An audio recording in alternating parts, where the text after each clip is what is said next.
Areng. From this parched earth, the nation of Nabath, Areng, once rose. When I journeyed here, long ago, I spoke with a sun-weathered elder. He told me Areng meant majestic land in the language of his people.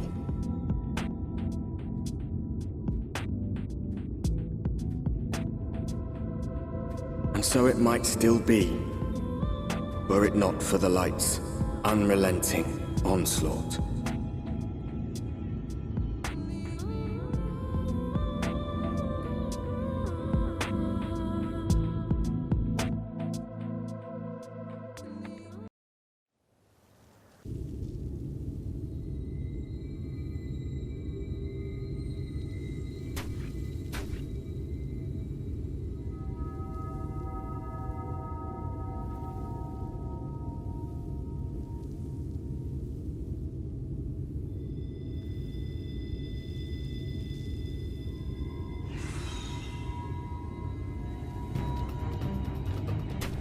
Get back here!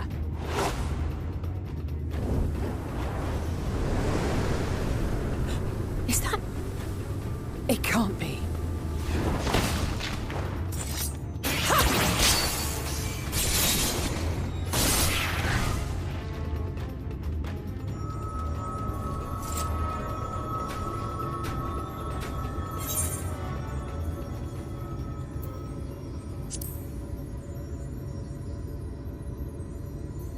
I had it under control, right up until the moment I didn't. I'll do better next time. I knew you'd turn up sooner or later, but I had been hoping for sooner.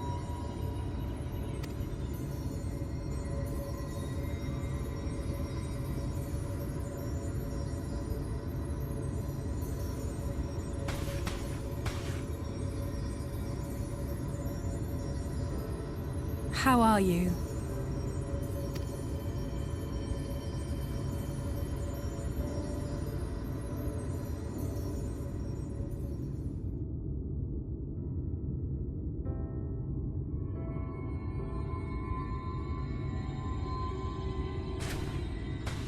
We've fought them to a standstill, then.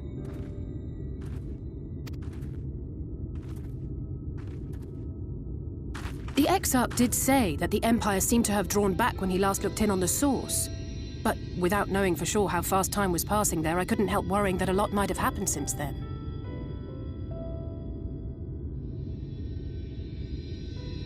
I'm heartily relieved to hear that it hasn't, just as Alphonse must have been. As you can imagine, both he and Urianger were desperate to hear the news from home when I arrived. I haven't actually seen Thancred and Y'shtola yet, but they will have heard all the latest developments from the Exarch by now, or should have at least.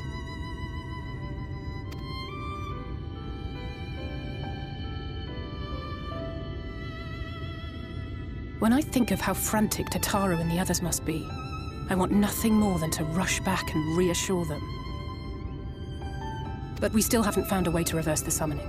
And even if we had, we couldn't just ignore Urianger's vision.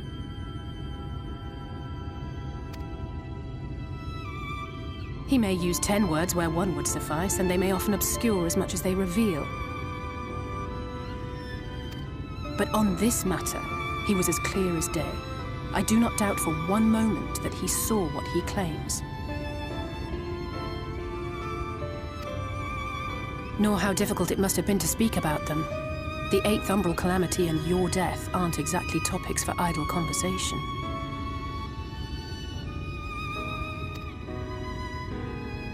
As much as I might want to go home, I don't want to go home to that.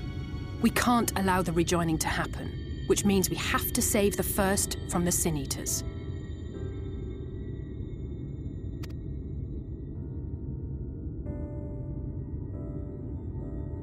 That great wall of white is a remnant of the flood. 100 years ago, the balance in the first tipped decisively in favor of light. From that moment, it rose and swelled with each passing day, and then, without warning, it burst forth like water from a broken dam. a colossal wave of pure light, drowning everything in its wake. Only Norvrant was spared. For the most part, living things are composed of ether of various different aspects.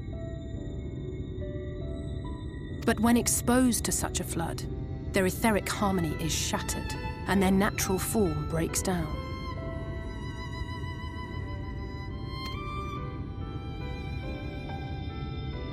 Then they either perish, or are warped into mindless abominations.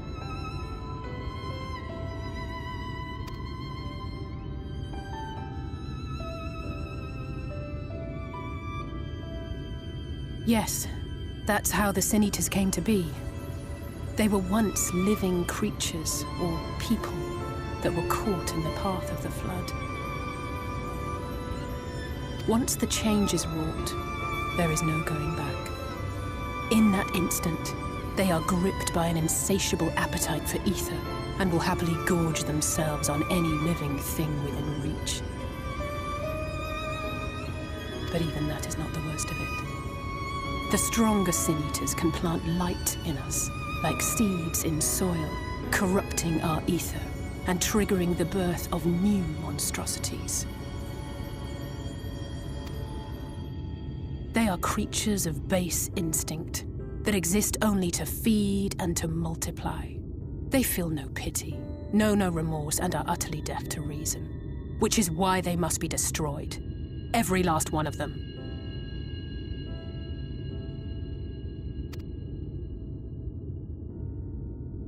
The infirmary is full of the Sineaters' victims, left here to spend their final hours waiting for the change to overtake them.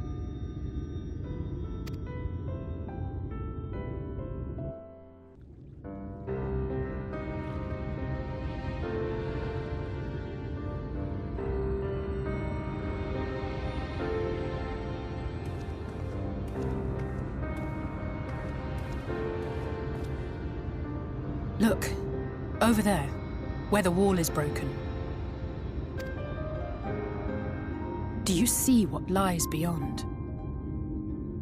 That's what the land became after the light flooded in. An empty white nothingness. Life cannot exist in such conditions. The primordial light would wreak havoc on the body's etheric balance.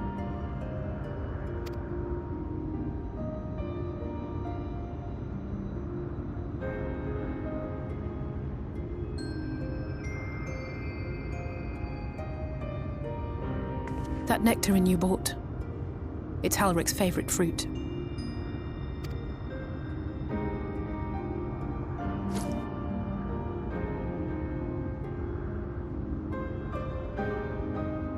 Most of the patients, Halric included, survived the attacks of powerful eaters. But their fate was sealed all the same. The monster's corruption has entered their bodies, and their very essence is being subsumed by light. The twisted state of the world itself just makes matters worse. Under normal circumstances, a person's ether naturally tends to equilibrium. But for these poor souls, the opposite is true.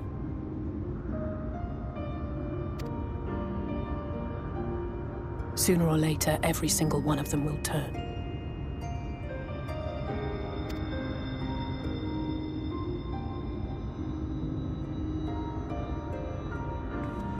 Tesleen and the patients, they all know this. They know what has to be done before the change goes too far, before the eater within takes over. The preferred method is mixing poison into their favorite food. In my time here, I've borne witness to a lot of last meals.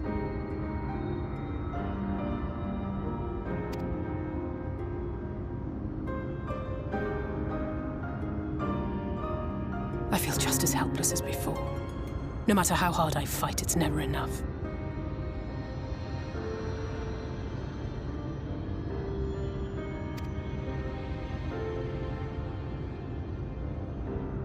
But it's a war I mean to wage, nonetheless. Speaking of wars, do you remember how I made you promise not to leave me and then promptly collapsed?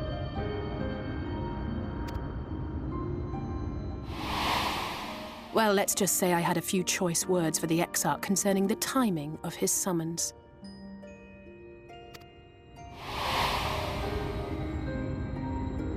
But even if the fault lay with someone else, I couldn't shake the feeling that I'd abandon you on the battlefield. So I swore that I'd make up for my absence there by making a difference here.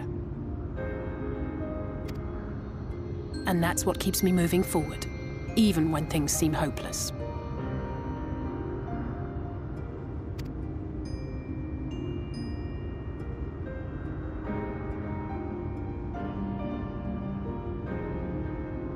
On which note, it's time we headed back.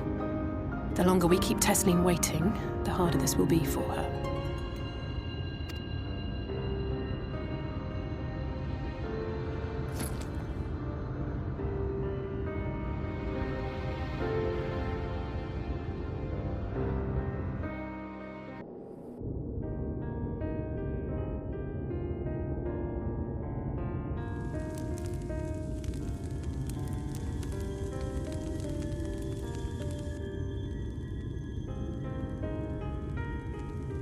Speak up if you'd like another helping. I made a little bit more than usual today.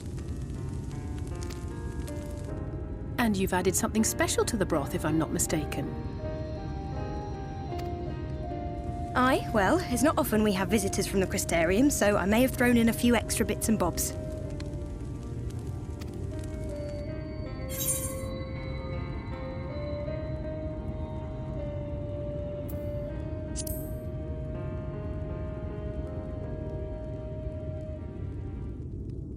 That's what I like to hear. Give me a moment to warm up the pot.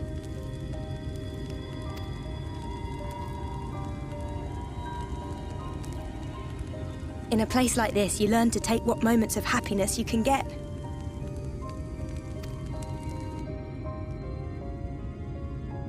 I remember when I first came here with my mother.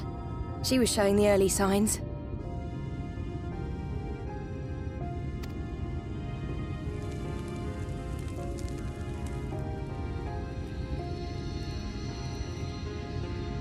I knew there was no way to save her, but I just couldn't face what needed to be done.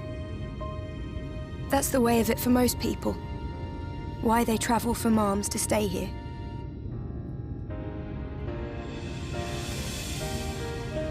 Beaten, broken souls come to wait out the inevitable, to receive the mercy of a painless death.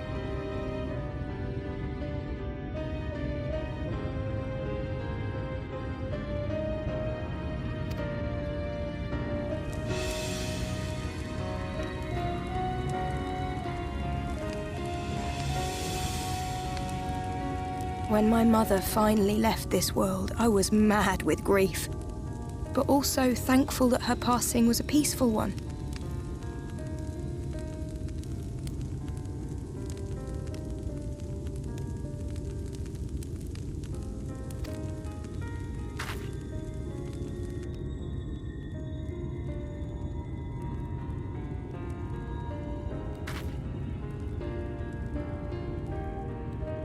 It's never easy, ending a life you've cared for, even when you believe they go on to a better place. I often find myself wishing the Warrior of Darkness would come and do that part for me.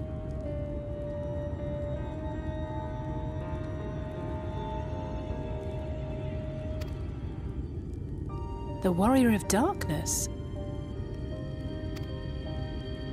You've never heard the tale? I'm not sure where it began, but every child in Norvrent could tell you a version of it.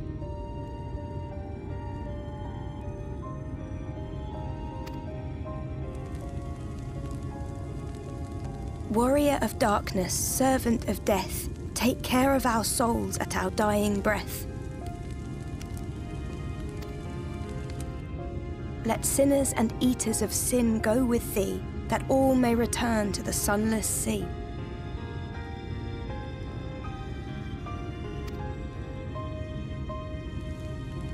Well, that's the version I was taught anyway.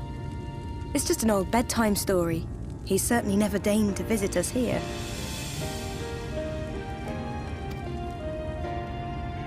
Which is a good thing, surely. He sounds rather ominous. Do you think so? I always liked the idea that he treated every soul the same, even the Sineaters.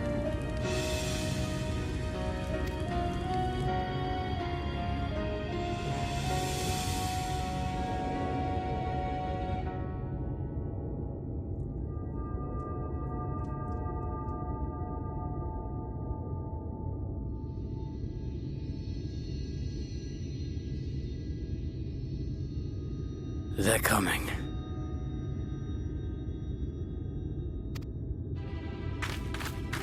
Desleen!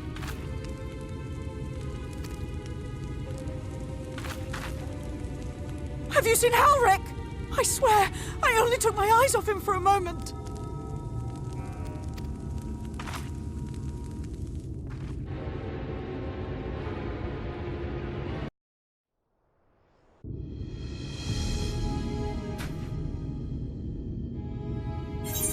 Any sign of him?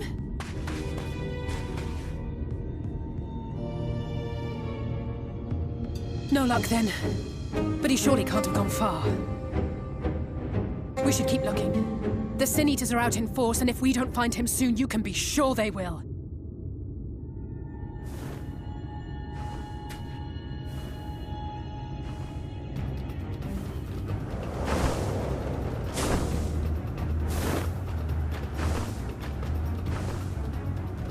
Did you see the size of that thing?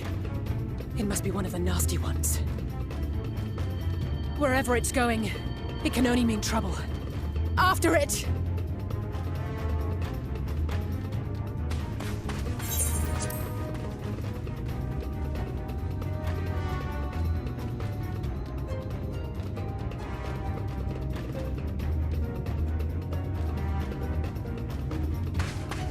There it is!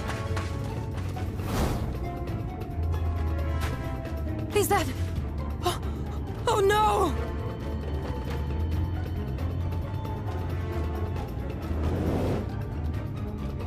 Halric!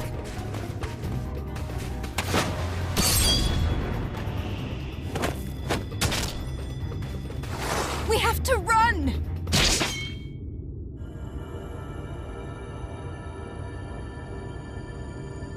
Desleen!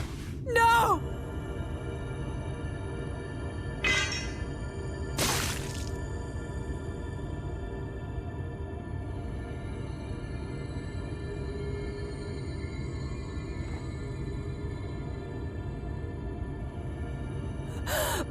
We all deserve happiness, wherever we can find it.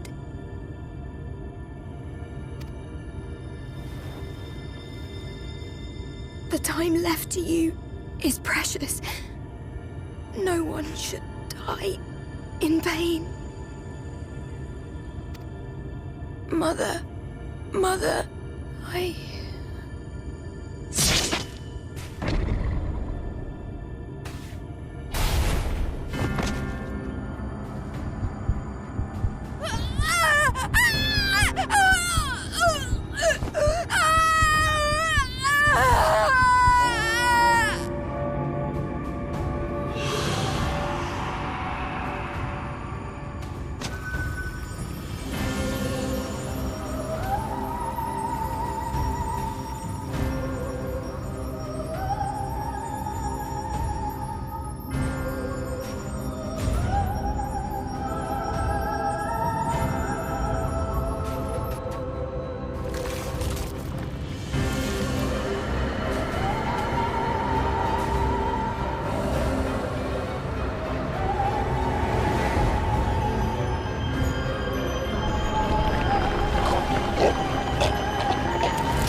And so you return. Have you gained a better understanding of the crisis now faced by the First?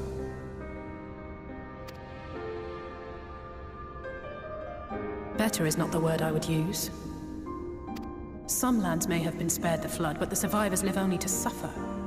There seems no end to the horrors inflicted by the Sineaters.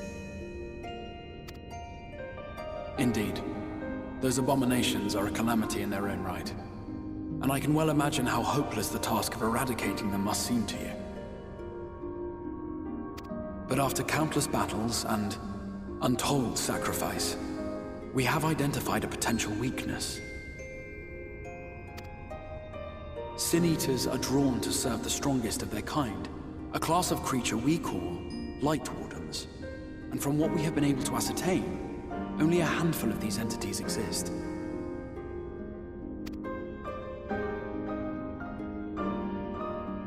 Just as an ant colony will perish in the absence of its queen, we believe that the death of a Light Warden will cause the lesser creatures within its sphere of influence to disperse.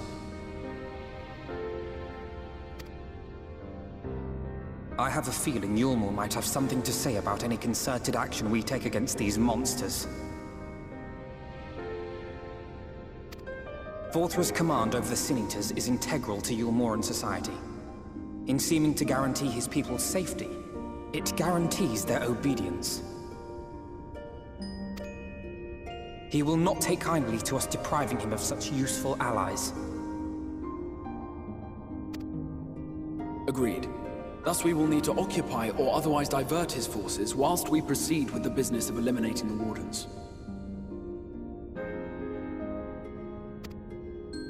Until we have done so, all other considerations must be set aside if we are to forestall the 8th Umbral Calamity.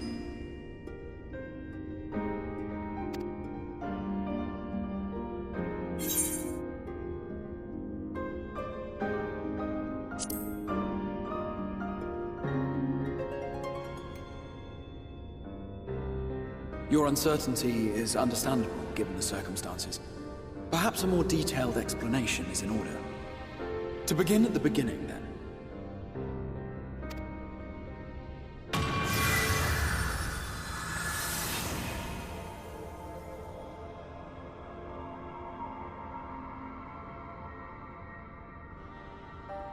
In the ancient past, a single star was divided into 14 worlds. This is the source, your home. These others are the 13 shards, in whose number we find the first. Though physically separate, they retain a connection to each other, and with the source especially. Now, let us assume that a given element in one of the shards attains abnormal ascendancy. Just as water will flow from the highest point to the lowest, the excess energy will begin trickling into the source.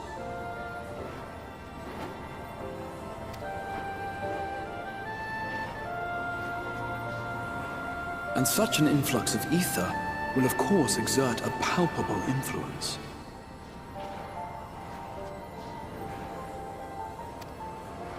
If the element in question were fire, then drought and wildfires might ensue. If it were ice, one might expect the weather to turn bitterly cold. As ether continues to pour in, such phenomena will become more and more extreme, until eventually, a single, untimely event triggers a disaster which cracks the barrier dividing the two worlds.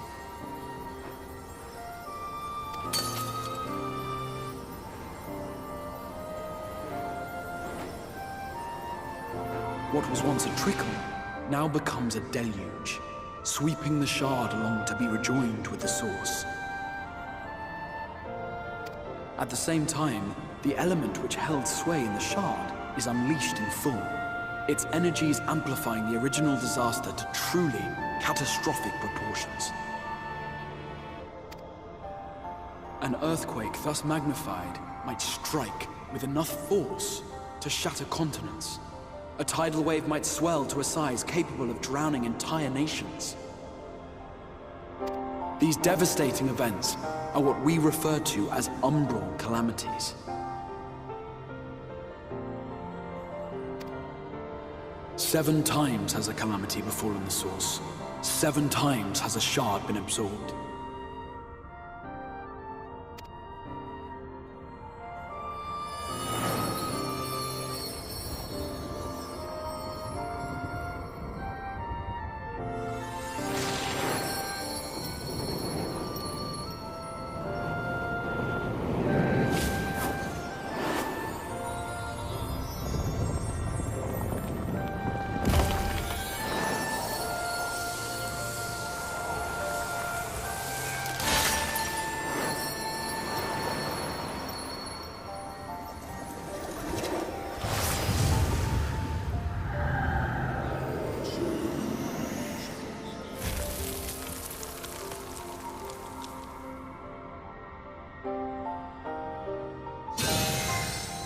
At present, the light-drowned realm of the First stands perilously close to meeting the conditions for a rejoining.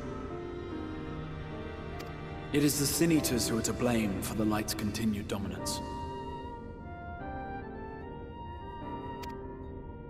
In addition to attracting their lesser kin, the Light Wardens I mentioned earlier radiate ether, saturating every corner of their territory with light. Even here in the flood-spared region of Norvrant, their influence is strong enough to banish night from the sky. Thus, if we are to restore balance to the First and head off a potential calamity, it is imperative that we put each and every Light Warden to the sword.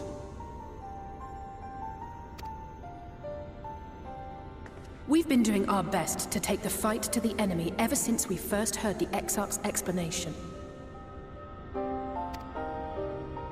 Though we have yet to claim any meaningful victories if truth be told. Apart from being confoundingly elusive, the Light Wardens possess a troublesome quality which compelled us to delay our plans until such time as you arrived.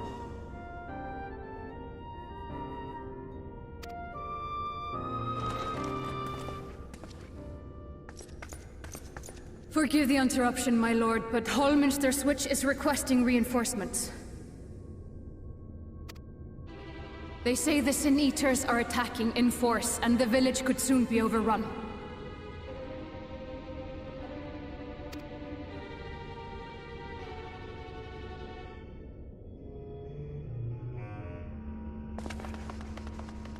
Alert the guard. We should be prepared in case the fighting reaches the Crystarium. You have command of our forces in the field, Captain, but hold off on entering the town until I arrive. That goes for Alphino and Allisae as well. My lord.